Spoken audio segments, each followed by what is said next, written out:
all filling, no fluff. That's what the Big Skinny's about.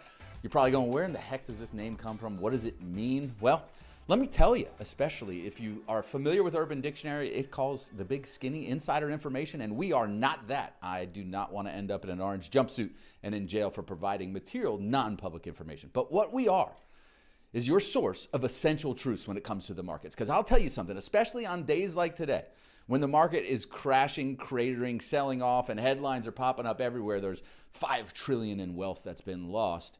You need to get beneath the headlines. You need to know what it really means and what it really means for your portfolio. So we're going to give you that, the essential truths.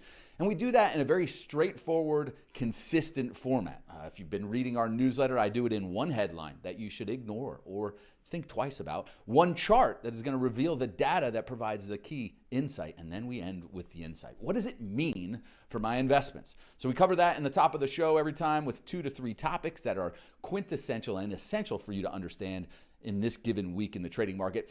Then we flip to a market guest, a friend, a fellow pro, to add insights where I can't sometimes. I'm the first to admit, be humbled or be humbled in the market. And I know there's a lot of smart guys out there and women that can help us and help every one of us listening do better in the market. So we're going to do that today. One of my best friends, Keith Fitz-Gerald, worked with for over 20 years, believe it or not.